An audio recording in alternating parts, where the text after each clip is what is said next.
Oke, sebentar. Halo teman-teman, selamat datang di Oasis Session. Selamat datang di Oasis Session, dan saya berharap bahwa teman-teman bisa menikmati apa yang Tuhan mau bicara di hidup teman-teman. Halo Antonio, halo Dewan, halo semua. Saya harap teman-teman bisa belajar something hari ini. Saya Oasis Session itu cuma 30 menit, tapi saya berharap bahwa dalam 30 menit ini Tuhan bisa bicara sama teman-teman. Saya bakal ajak kita menyembah 2-3 lagu lah paling. Tapi setelah itu saya akan share apa yang saya dapetin hari ini tentang jangan menunggu tua. Hai Zeren, hai Dina, hai Hance. Hai, halo semua. Teman-teman di sini saling mengasihi ya. Yang Kristen jangan saling bunuh. Oke. Bapak, kami ucap syukur atas hari ini Tuhan. Terima kasih atas kesetiaan-Mu Tuhan. Terima kasih Kau gak pernah menyerah sama kami. Terima kasih atas cinta-Mu. Thank you bahwa Kau gak pernah menyerah pada setiap kami Tuhan. Tuhan, di masa kegelapan kami Engkau beserta kami. Terima kasih Bapa. Tuhan, kiranya Engkau bicara pada setiap kami. Biarlah segala ucapan syukur kami mungkin di tengah-tengah ibadah ini kami bawa dalam satu nama, yaitu nama Yesus Kristus. Thank you Lord. Hati yang remuk dan patah tak Kau pandang hina. Kau dekat dengan mereka yang teraniaya. Dikala saat tergelap, kuasa-Mu nyata. Amin. Berdaulat atas hidupku, Immanuel setia. Amin. Katakan sama-sama yang tahu ya, kalau enggak juga apa-apa. Karena aku milik-Mu, Engkau hidup di dalamku. Kau mendengar seruanku, tak terlelap penjagaku. Setiap musim berlalu, terbukti kenyertaan-Mu, penebus yang setia. Engkau bagianku.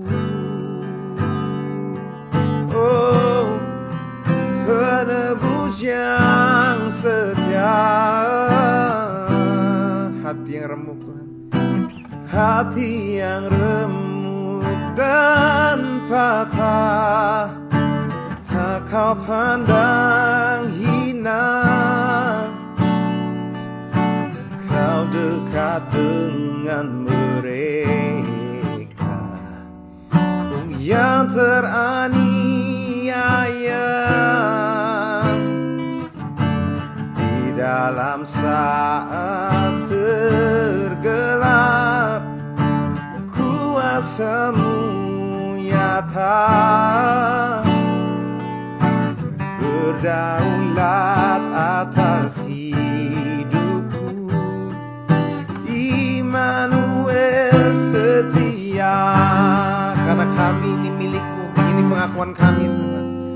Karena aku milik-Mu, Engkau hidup di dalamku. Kau mendengar seruanku, tak terlelap penjagaku. Setiap musim berlalu, terbukti penyertaan.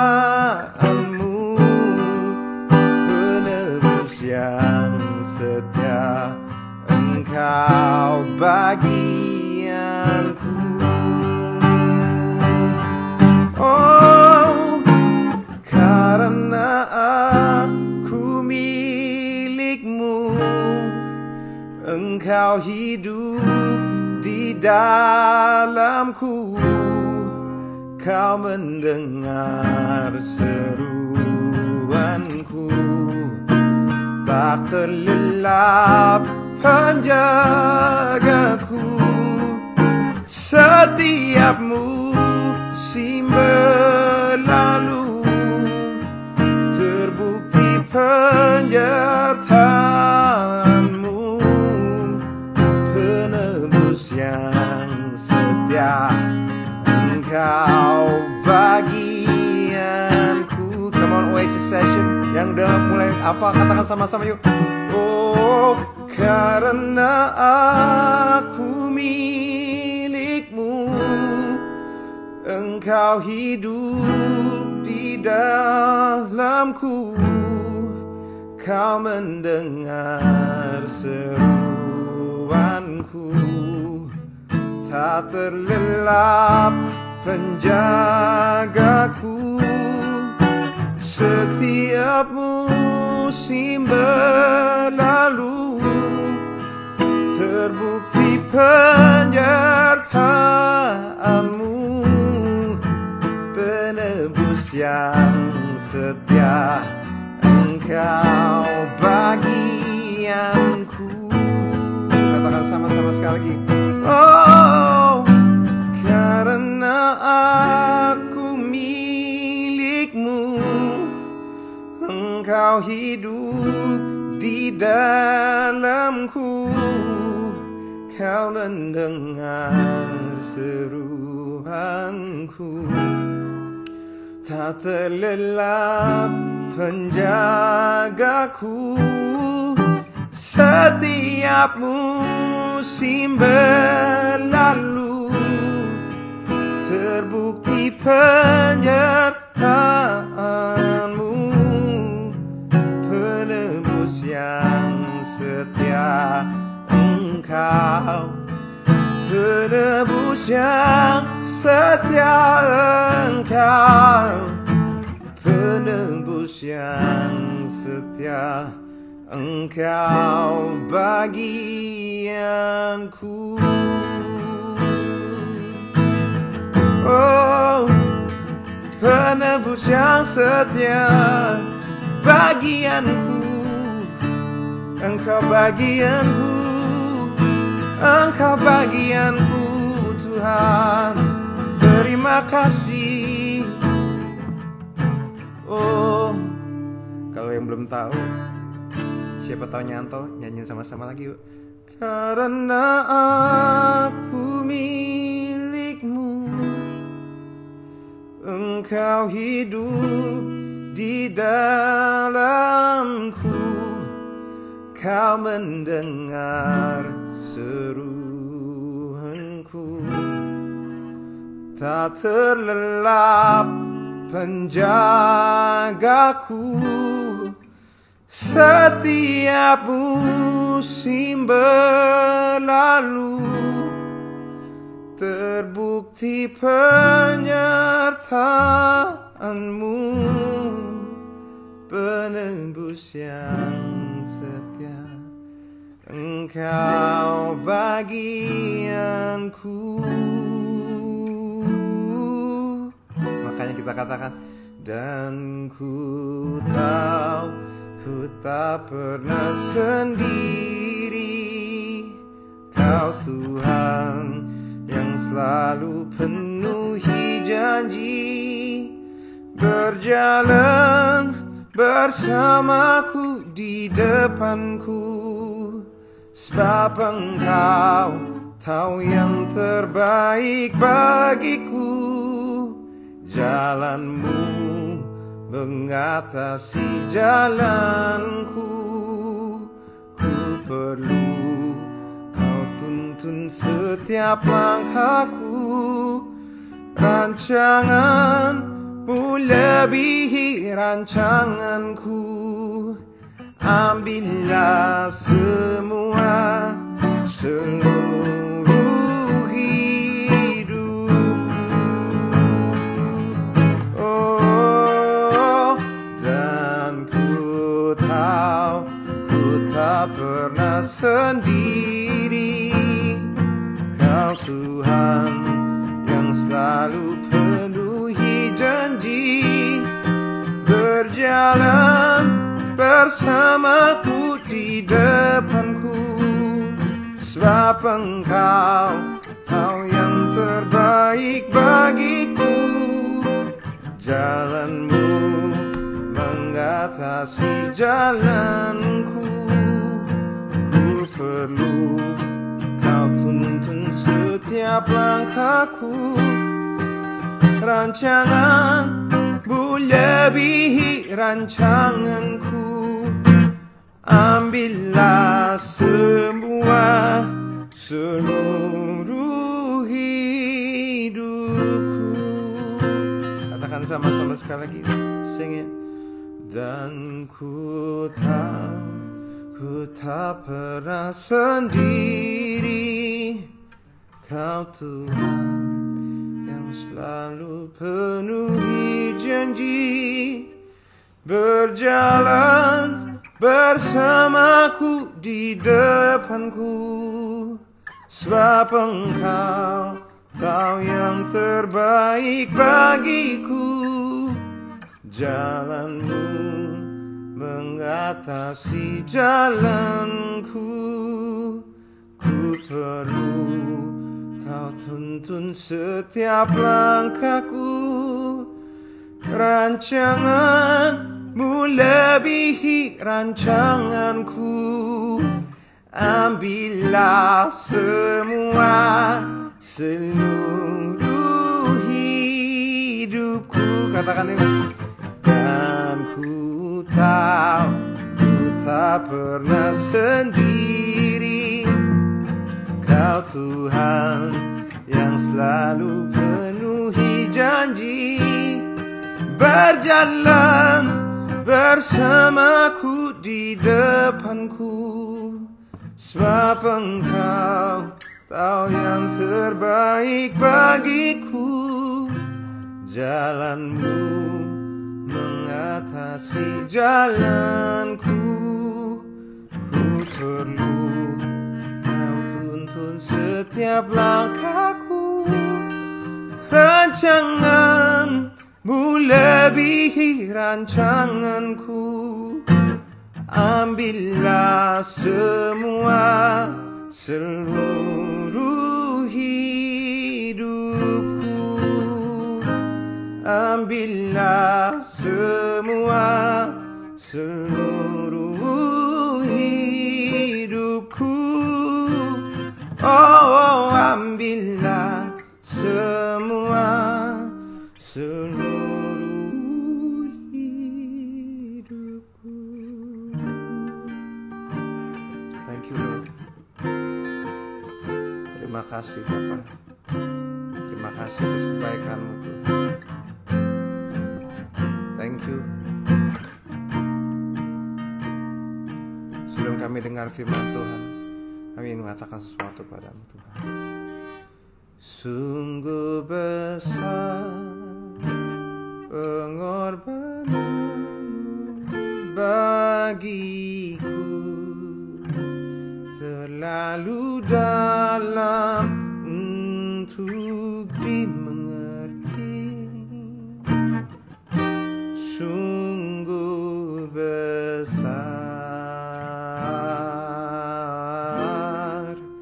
sungguh indah yang Kau pikirkan tentangku, tak terselami bagiku. Sungguh indah. Katakan sama-sama. Sungguh besar pengorbananmu bagiku, terlalu dalam untuk dimengerti. Sungguh besar, sungguh indah yang Kau pikirkan tentangku, tak terselami bagiku.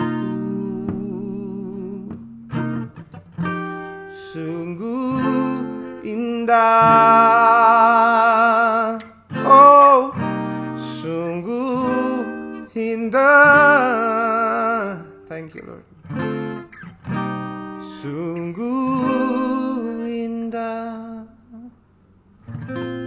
Terima kasih Tuhan. Ucapan syukur kami yang terbaik kami berikan kepadamu. Kau Tuhan yang gak pernah menyerah sama kami. Biarlah di masa-masa ini, di masa sisa 14 menit atau seperempat jam ini, Kau berbicara pada setiap kami. Kau menyentuh setiap sanubari kami. Kau berbicara membuka hati dan pikiran kami. Terima kasih Bapa. Dalam nama Yesus kami berdoa. Amin. Bagi teman-teman yang baru pertama kali datang, selamat datang di Oasis Session. Oasis Session adalah 30 menit worship and the Word of God. Dan saya berdoa supaya 3 lagu yang saya nyanyiin tadi berbicara pada setiap di antara teman-teman. Untuk kamu enggak menyanyikan waktumu untuk Tuhan, tapi juga kamu mengerti bahwa kamu enggak pernah sendiri.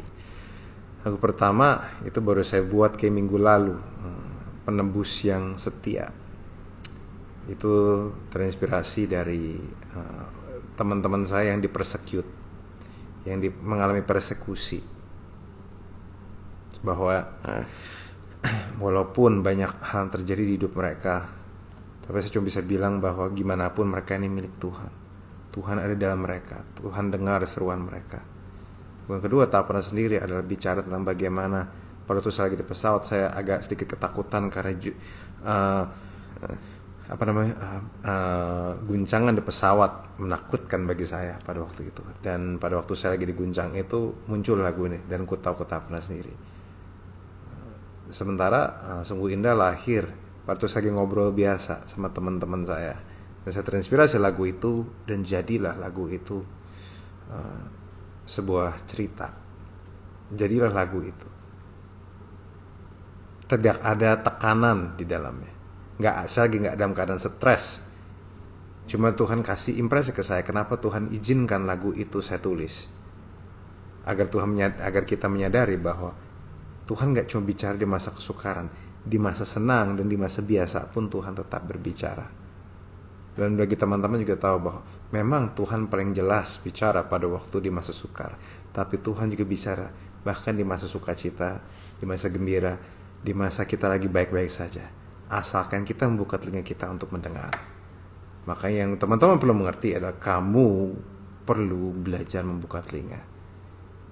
Jangan keraskan hatimu. Jangan dikit-dikit kepala dikerasin, padahal kamu gak tahu apa-apa. Karena ini ada hubungannya dengan apa yang saya bagi hari ini. Judulnya adalah Jangan Tunggu Tua. Pengkhotbah 12 ayat 1-3 mengatakan, ingatlah pada penciptamu selagi engkau muda, sebelum tiba tahun-tahun penuh sengsara. Pada masa itu engkau akan berkata, hidupku tidak bahagia.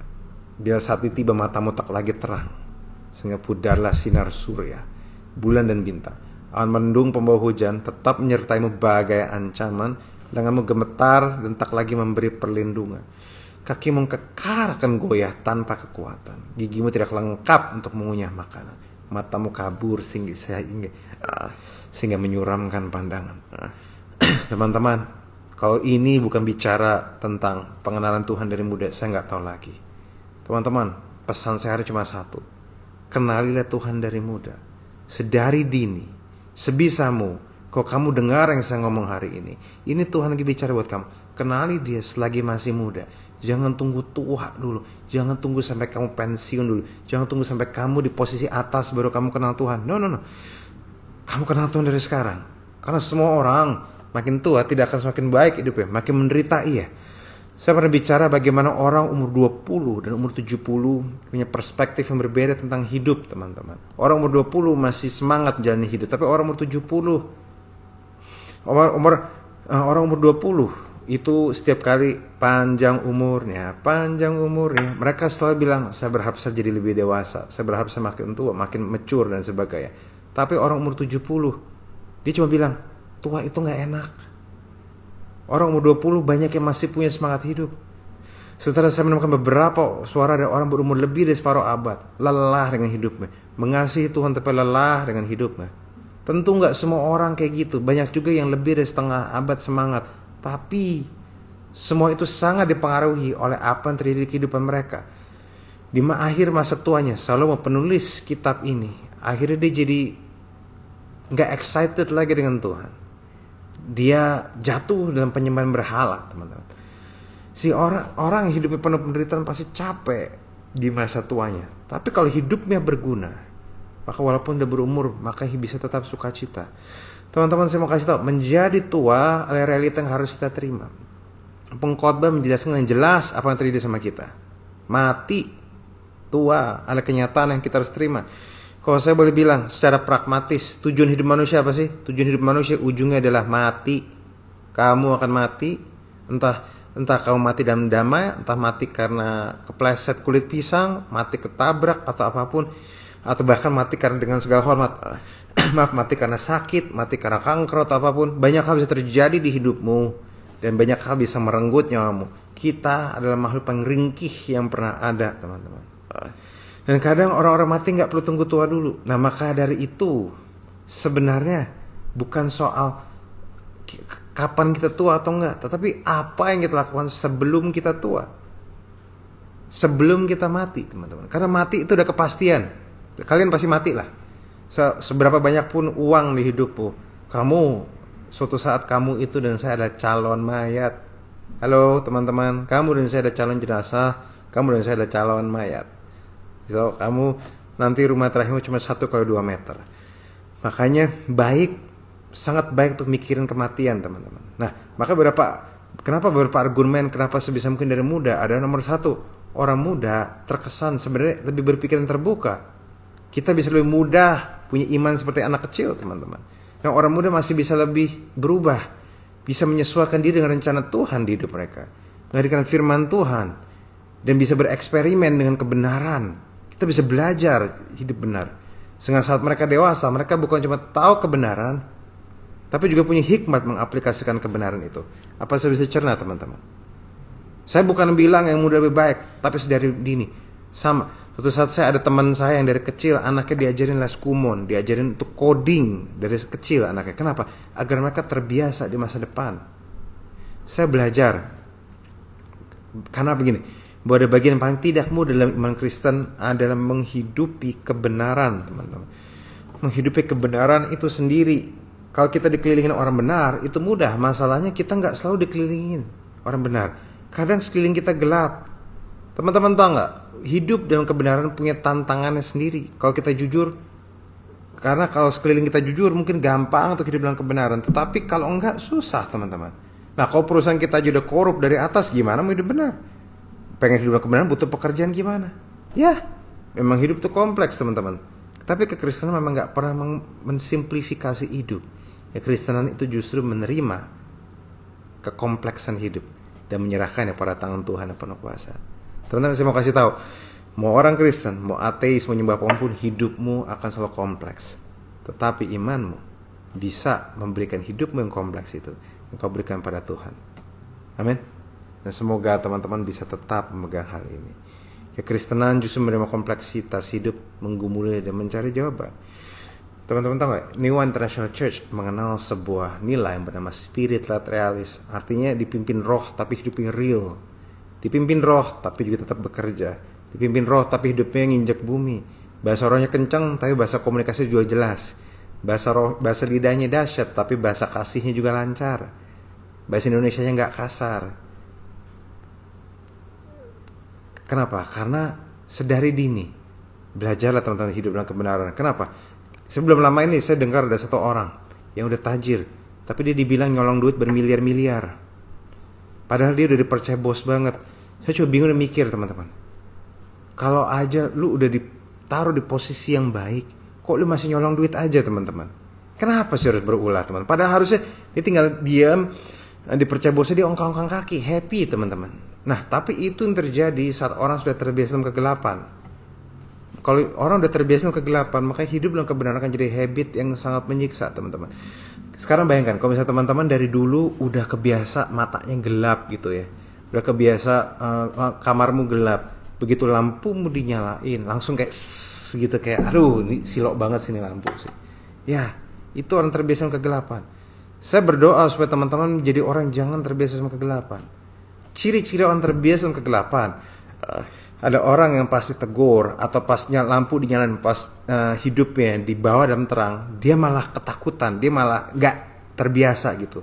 Kan terlalu banyak yang disembunyiin. Itu orang terbiasa dengan kegelapan. Kok teman-teman orang seperti itu bertobat dari sekarang teman-teman. Jangan sampai kita terbiasa dengan kegelapan. Kegelapan itu tidak selalu bikin baik. Kamu harus terbiasa dengan terang. Dan awalnya orang terbiasa kegelapan, matanya harus menyesuaikan dulu dengan terang. Tetapi setelah itu, setelah terbiasa sesuai, dia akan bisa hidup dalam terang. Biasakanlah kebenaran, jangan membenarkan kebiasaan, teman-teman. Don't go that way, teman-teman. Hiduplah dalam kebenaran, latihanlah. Memang kadang gak mudah, teman-teman. Banyak orang bilang, Kak, hidup dalam kebenaran itu susah. Yang bilang gampang siapa? Kalau misalnya semua itu gampang, maka semua orang akan berlomba-lomba hidup dalam kebenaran. Tetapi saya cuma kasih tahu, hidup dalam kebenaran memang gak mudah. Tetapi hidup dalam kegelapan dampaknya lebih destruktif. Don't go that way. Jangan biasain hidup menggelap, ruginya gak tanggung. Hidup gini, saya pelajari, hidup dalam terang dan hidup dalam gelap itu dua-duanya susah. Tapi terang, minimal masa depannya masih lumayan terjamin. Gelap, ujungnya bisa aja penjara, ujungnya bisa aja perceraian, ujungnya bisa aja kekacauan. Dari sekarang, biasain teman-teman hidup dalam terang. Walau gak mudah. Dan saya berharap ini jadi sesuatu menginspirasi bagi teman-teman. Mungkin terangmu bukan, kamu gak perlu jadi rockstar teman-teman. Terang mungkin tidak seperti yang kamu bayangkan.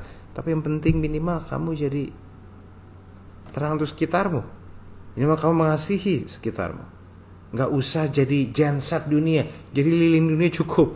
Biar daerah lain yang gelap, biar lilin yang lain yang terangin. So, itu aja buat hari ini. Teman-teman, akhir kata saya cuma bilang, Tuhan mengasihimu. Kamu gak pernah sendiri dalam kehidupan. Bahwa Tuhan tidak pernah menyerah terhadapmu. Bahwa Tuhan berjalan di depan kamu. Dan Tuhanlah pembelamu. Tuhan yang penebus yang setia. Saya harap ini bisa menjadi sesuatu yang menginspirasi bagi teman-teman. Oke? Apakah teman-teman diberkati so far? I hope you guys are blessed. Terima kasih.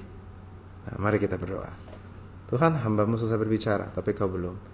Biarlah apa yang Kau sampaikan bisa menjadi sesuatu yang menguatkan bagi anak-anak-Mu. Terima kasih Bapa. Kau Tuhan yang baik. Thank you. Kau gak pernah menyerah sama kami. Di dalam nama Yesus. Amin. Oke? Tuhan berkati semua. God bless you all. Bye.